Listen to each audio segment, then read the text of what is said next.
박호철 목사와 함께하는 새벽입니다. 오늘은 부활주일 아침이네요.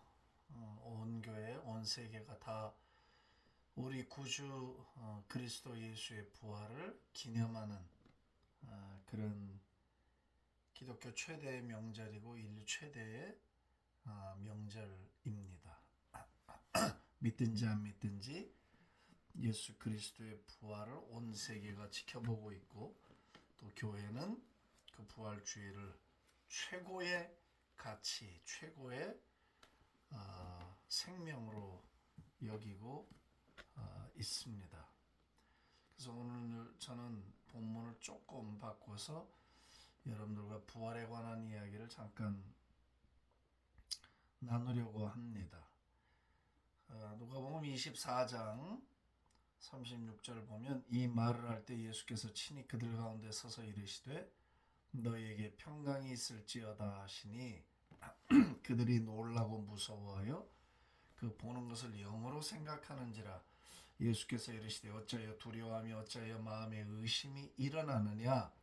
내 손과 발을 보고 나인 줄 알라. 또 나를 만져보라.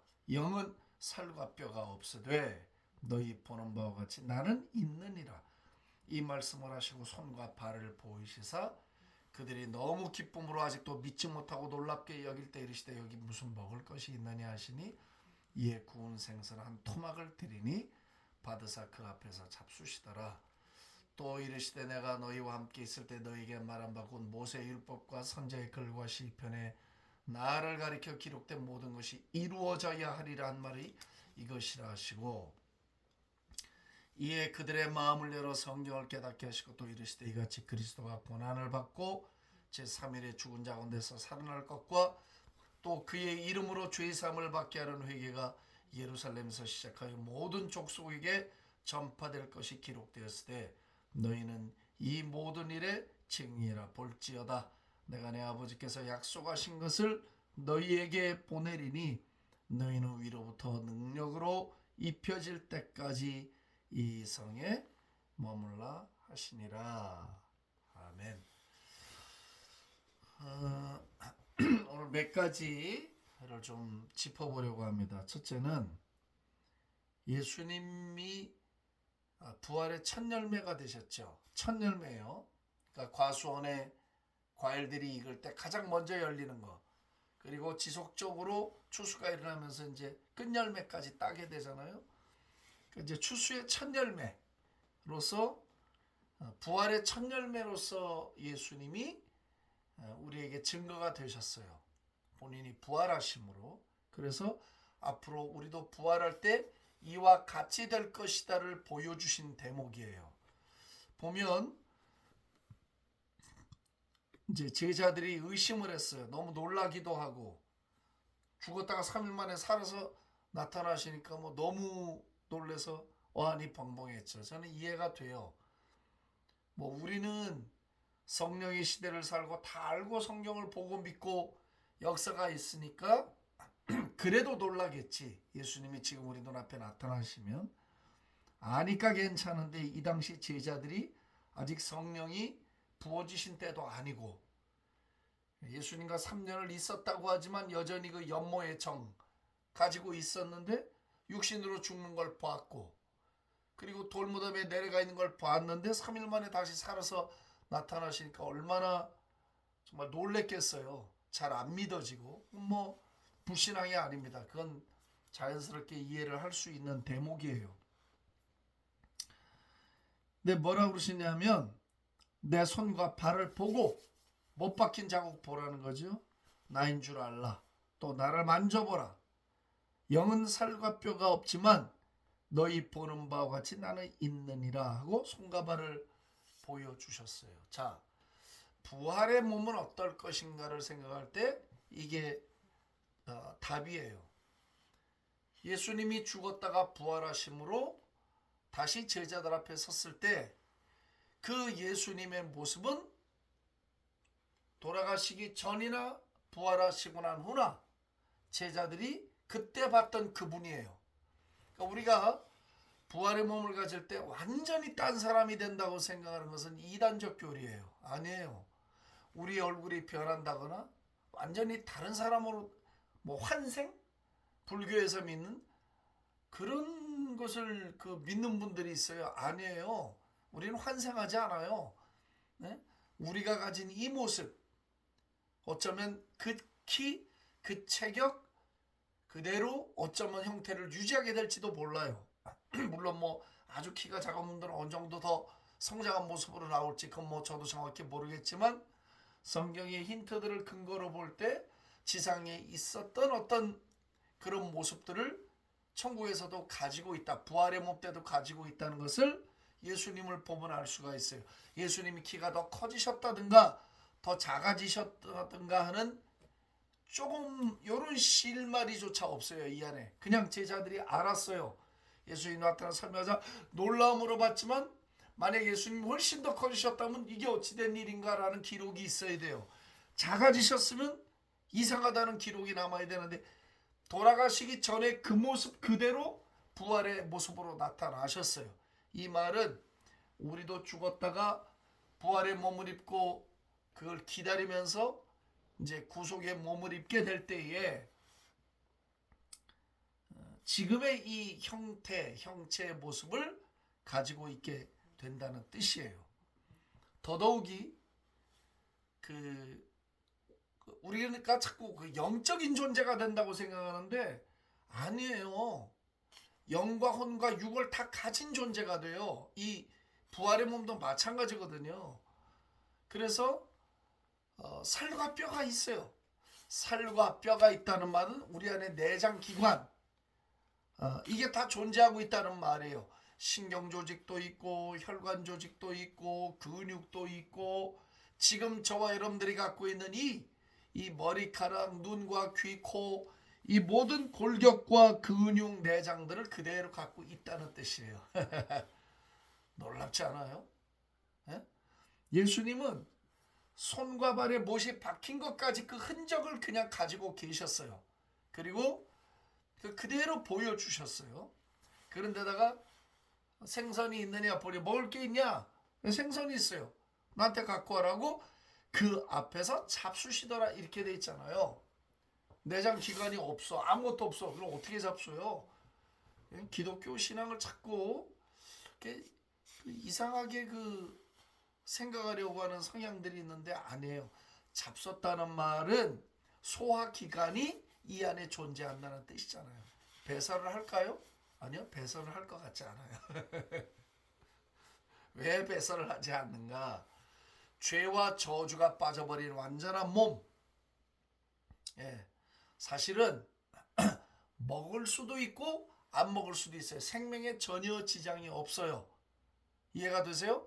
부활의 몸은 예수님처럼 먹을 수도 있는 몸이고 안 먹어도 상관없는 몸이 우리 생명과 건강에 아무런 지장을 주지 않게 돼요. 예?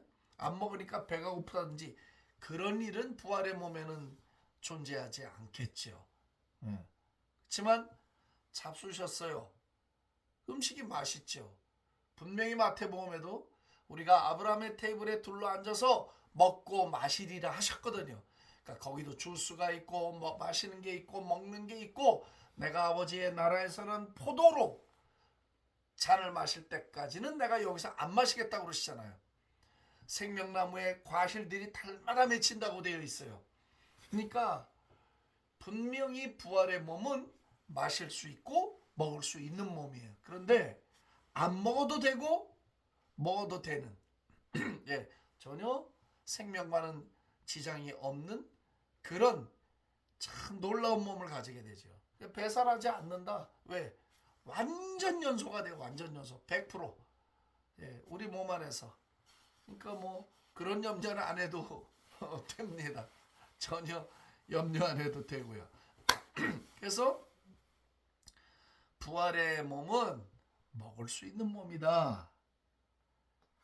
자, 이렇게 생각한다면 여러분, 우리가 앞으로 구속의 몸을 입게 될 몸에 대해서 이제 좀 상상이 되지 않아요?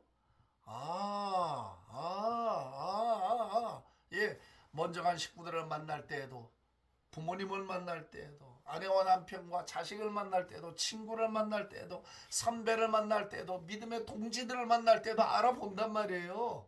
그 모습을 왜 못 알아봐요? 성경이 너무나 많이 나와요. 그런 장면이 알아봐요. 그런데 가장 완전하고 가장 아름답고 가장 찬란한 몸의 형태를 가지고 있는 것뿐이에요. 왜? 죄와 저주가 빠져버리고 하나님의 생명으로 꽉 차 있으니까, 영생의 존재가 됐으니까 가장 완전한 몸의 형태를 가지고 있는 거죠.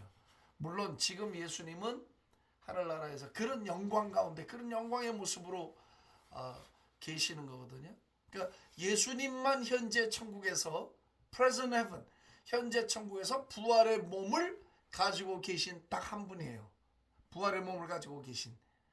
나머지 모든 성도는 그 부활의 몸을 입기 위하여 기다리고 있는 중이에요.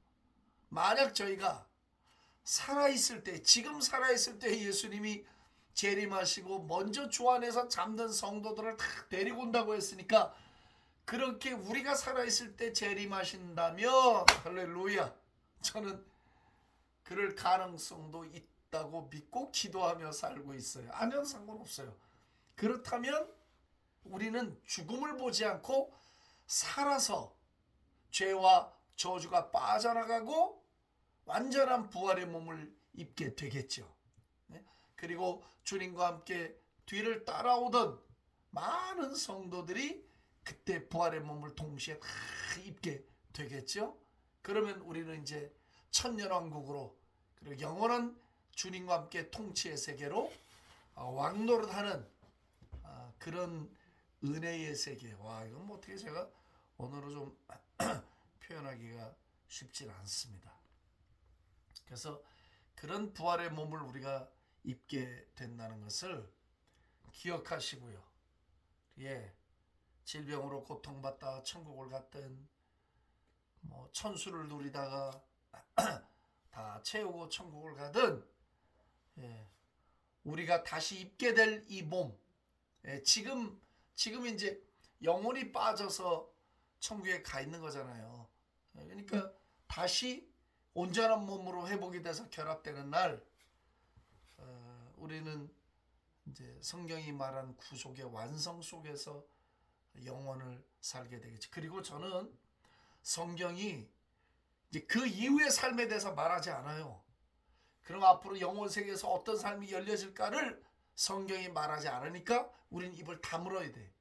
그러나 하나님의 지혜와 지식과 그분의 능력을 생각해 보세요.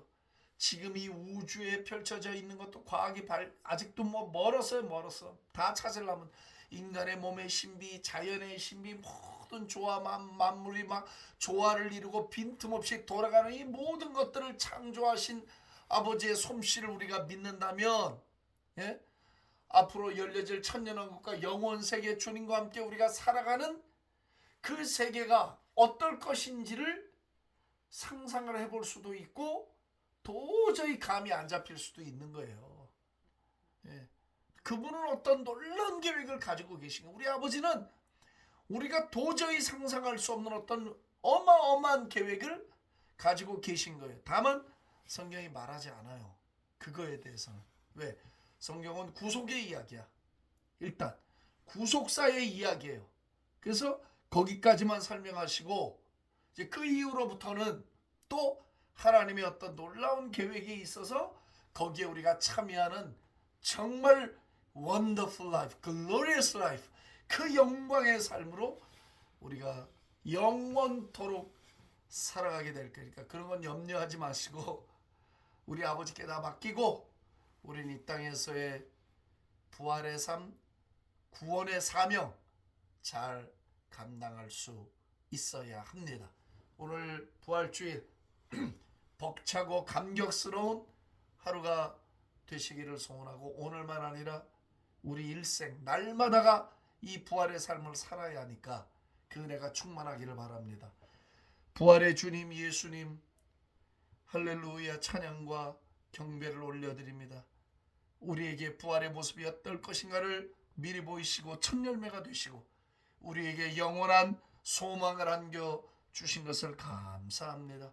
모든 영광은 왕의 왕 되시고 주의 주 되신 예수님 받으시고, 머지않아 부활 주님으로, 재림 주님으로 우리에게 다시 오실 터인데, 부활의 몸을 기다리는 하늘의 모든 성도들과 저희들이 그날을 사모하오니 오 주여 믿음으로 준비하게 하옵소서.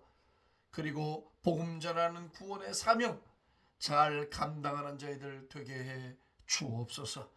할렐루야. 감사하고 예수님의 존귀하신 이름으로 기도합니다. 아멘. 할렐루야.